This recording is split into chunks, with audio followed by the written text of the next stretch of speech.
Goloyda Pekin şäherine geçirilen Merkez Iqtisadi İş Maslahatyna 2026-njy ýylda iqtisadiýaty ösdürmek boýunça esasy wezipeler kesýetlendi. Hataýyň Kommunistik Partiýasynyň Merkez Komitesining baş sekretary Xi Jinping öz çykyşynda iqtisadiýatyň häzirki ýagdaýyna seljenme berdi.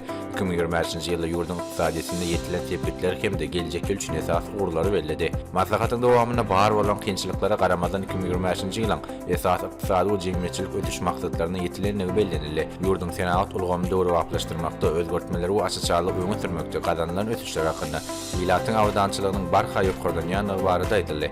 2021-2025-nji ýyllar öz üçin alýan 14-nji 5 ýyllyk maksatnamanyň tamamlanmagy bilen Xitay döwletiniň durly daşky safkynlyklaryny sürlükli ýeňi geçýäni bellenildi. Şonuň ýaly maslahatda täze ötüş pelsepetini doldurmuşa geçirmekle ötüşüň depkinini artdyrmakla zerurdygy aýdyldy. Xitay döwletiniň ötüşde durnuklygyny saklap, içerik alnyp barýan işleri daşak ykdysady çyşymlyklary bilen saglyşyk goşdurmak arkaly ötüşi hem howpçylyk hem dol üçin eder içeriki bağlar destekler howetlendirmek, ümitsizlik üçinçilik ýola goýmak hem de hil taýdan ýokary bolan önümçiligi güýçlendirmek üçin has netijeli makroiqtisadi siýasatlar kabul ediler.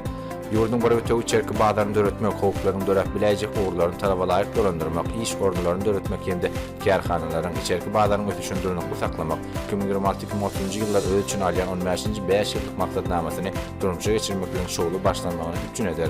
2026-njy ýyl ötüş boýunça görkezmeler döwlet büdjet siýasatyny dowam etdirmekligi, zerur halatlarda büdjet ýetmezçiliklerini hem de çykdyjylary saglamaklygy şeýle hem oňoýly pul kredit siýasatyny öz üçin alar. Banklaryň mali edaralarynyň işleri içeriki isleri, almy tehnologik innovasiýany hem de kiçik we orta kärhanalary gollamagy gönükdirler. Milli valyutanyň ýuanyň kıymeti saglyşyk derejede durnukly saklanar.